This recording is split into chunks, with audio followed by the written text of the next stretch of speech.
आप इनसे सवाल पूछिए तो ये शांत रहिए। आप बताइए 70 साल में आपने क्या किया है कि हमसे 70 साल का हिसाब मांगने वालों, जो सरकार अपना चलाया हुआ 2000 का नोट 7 साल नहीं चला सकी, वो हमसे 70 साल का हिसाब मांगती है। सरकार ने नोटबंदी लगाकर देश की आम जनता की पूंजी छीन ली, पेपर लीक करवा करके युवाओं की आंखों से नौकरी के सपने छीन लिए, अग्निवीर लाकर देश के जवानों की उम्मीदें छीन ली, बुलडोजर लगाकर लोगों के आशियाने छीन लिए, महंगाई लाकर देश की जनता की थाली से निवाले छीन लिए और नारा लगाया कि हम तो सेवक हैं, 18-18 घंटे काम करते हैं। इन्हीं लोगों के लिए किसी ने शेर कहा है कि जो सच और झूठ में दूरी है वो दूरी समझते हैं, सियासी हाकिमों की हम भी मजबूरी समझते हैं, वो अपना हक समझते हैं निवाला छीन लेने को, डकैती को बहुत से लोग मजदूरी समझते हैं। हमें पता है कि कैसी मजदूरी की जा रही है। एक तरफ तो इस बजट में पीएम आवास योजना के तहत 3 करोड़ अतिरिक्त मकान देने की घोषणा है और दूसरी तरफ लखनऊ के अकबर नगर में 1280 वो मकान हैं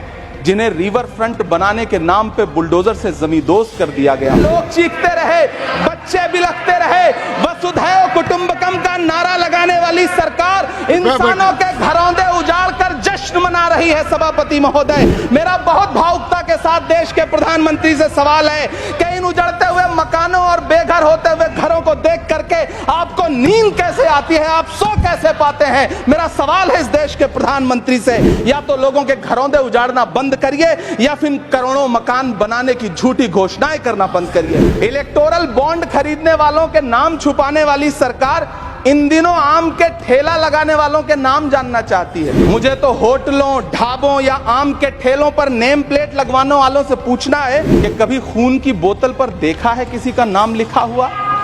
मुझे पूछना है कि क्या कोरोना के दौरान अपनी उखड़ती हुई सांसों के लिए ऑक्सीजन तलाशने वाले किसी इंसान ने ऑक्सीजन लाने वाले किसी इंसान से पूछा था कि ऑक्सीजन लाने वाला इंसान हिंदू है या मुसलमान है? अपने शीश महलों में बैठे हुए सरकार के सांसद और मंत्री कह रहे हैं कि महंगाई कम हो रही है। संसद की कैंटीन से बाहर निकल करके एक चाय का कप खरीदिए, तब समझ में आएगा कि महंगाई कम हो रही है या बढ़ रही है।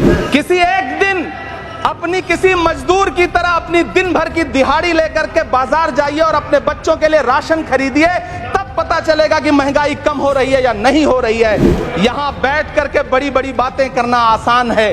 ये चूनर धानी धानी भूल जाते, ये पुरवा की रवानी भूल जाते, जो आकर 4 दिन गांव में रहते तो सारी लंतरानी भूल जाते।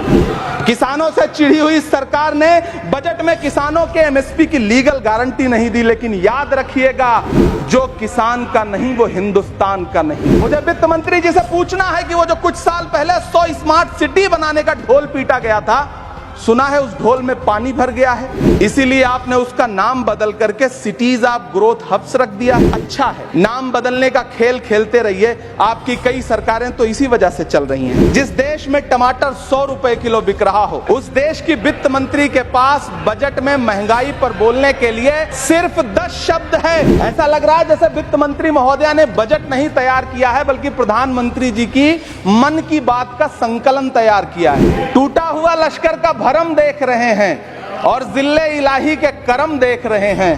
ताकत का नशा अक्ल पे हावी है तुम्हारी, तुम देख न पाओगे जो हम देख रहे हैं। 83 मिनट 71 बार थपथपाई गई मेज, 14,417 शब्दों का बजट भाषण, और उस बजट में अपने लिए राहत तलाशती मिडिल क्लास की हैरत ज़दा आंखें। इस सरकार को पढ़े लिखे लोगों से दिक्कत है सभापति महोदय, इसीलिए इस सरकार ने यूजीसी का बजट 66% कम कर दिया है। वित्त मंत्री महोदया ने इस बजट में महंगाई पर सिर्फ 10 शब्द बोला है।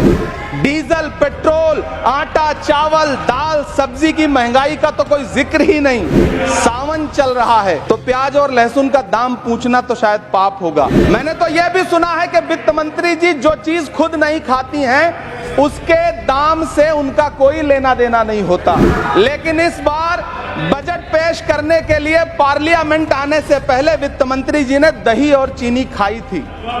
अब तो उनसे यह पूछा जा ही सकता है कि उन्हें दही, दूध और चीनी का रेट तो इन दिनों पता ही होगा। क्या उसे सस्ता करवाएंगी या नहीं सस्ता करवाएंगी?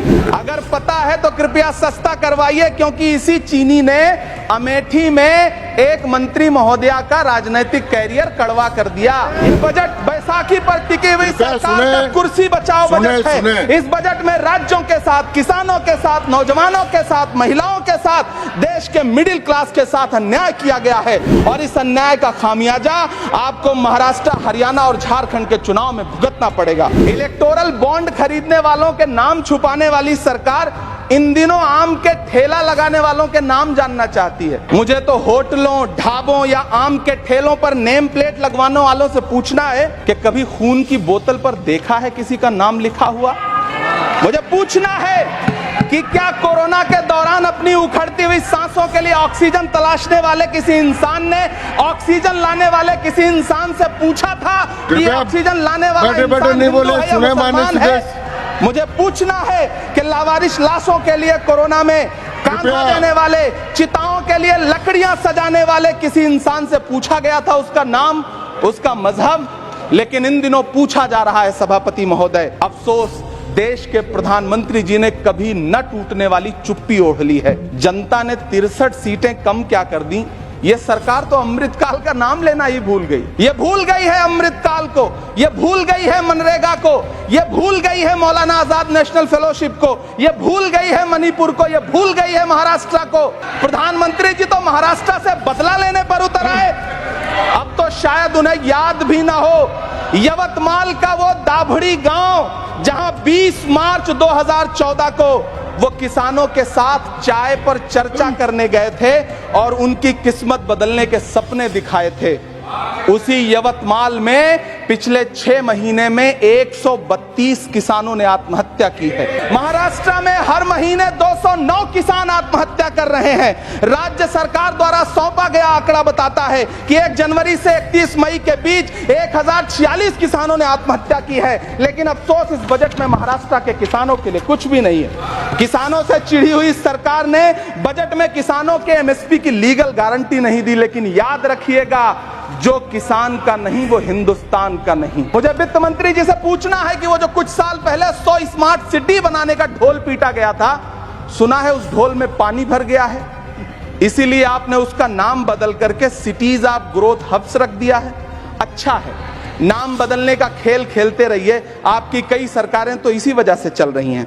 इस सरकार को पढ़े लिखे लोगों से दिक्कत है सभापति महोदय, इसीलिए इस सरकार ने यूजीसी का बजट 66% कम कर दिया है। इकोनॉमिक कॉरिडोर बनाने से किसी राज्य का विकास नहीं होगा। विकास होगा स्वास्थ्य और शिक्षा के बुनियादी मुद्दों के लिए बजट देने पर। सभापति महोदय, एक तरफ तो इस बजट में पीएम आवास योजना के तहत 3 करोड़ अतिरिक्त मकान देने की घोषणा है और दूसरी तरफ लखनऊ के अकबर नगर में 1280 वो मकान हैं जिन्हें रिवर फ्रंट बनाने के नाम पे बुलडोजर से जमींदोज कर दिया गया। सभापति महोदय, लोग चीखते रहे, बच्चे बिलखते रहे, वसुधैव कुटुंबकम का नारा लगाने वाली सरकार इंसानों के घरौंदे उजाड़ कर जश्न मना रही है। सभापति महोदय, मेरा बहुत भावुकता के साथ देश के प्रधानमंत्री से सवाल है कि इन उजड़ते हुए मकानों और बेघर होते हुए घरों को देख करके आपको नींद कैसे आती है, आप सो कैसे पाते हैं? मेरा सवाल है इस देश के प्रधानमंत्री से, या तो लोगों के घरौंदे उजाड़ना बंद करिए या फिर करोड़ों मकान बनाने की झूठी घोषणाएं करना बंद करिए। यह बजट झूठ का पुलिंदा है। यह बजट आपके पिछले साल के बजट का कट कॉपी पेस्ट है। यह बजट हमारे चुनावी घोषणा पत्र की नकल करने की एक बेईमान कोशिश है। लेकिन कहावत है ना कि नकल के लिए भी अकल चाहिए। मेरे हाथ में एक तरफ न्याय पत्र है जो हमारा है और दूसरी तरफ अन्याय पत्र है जो आपका है। इस सरकार को आलोचना सुनने की आदत नहीं है सभापति महोदय।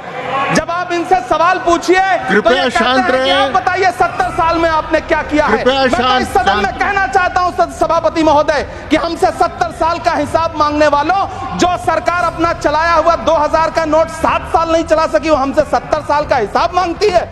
ये बजट बैसाखी पर टिकी हुई सरकार का कुर्सी बचाओ बजट है। इस बजट में राज्यों के साथ, किसानों के साथ, नौजवानों के साथ, महिलाओं के साथ, देश के मिडिल क्लास के साथ अन्याय किया गया है और इस अन्याय का खामियाजा आपको महाराष्ट्र, हरियाणा और झारखंड के चुनाव में भुगतना पड़ेगा। इस सरकार ने नोटबंदी लगाकर देश की आम जनता की बैठे बैठे नहीं बोले, टैक्स लगा करके छोटे व्यापारियों के कारोबार छीन लिए, पेपर लीक करवा करके युवाओं की आंखों से नौकरी के सपने छीन लिए, अग्निवीर लाकर देश के जवानों की उम्मीदें छीन ली, बुलडोजर लगाकर लोगों के आशियाने छीन लिए, महंगाई लाकर देश की जनता की थाली से निवाले छीन लिए और नारा लगाया कि हम तो सेवक हैं, 18-18 घंटे काम करते हैं। इन्हीं लोगों के लिए किसी ने शेर कहा है कि जो सच और झूठ में दूरी है वो दूरी समझते हैं, सियासी हाकिमों की हम भी मजबूरी समझते हैं, वो अपना हक समझते हैं निवाला छीन लेने को,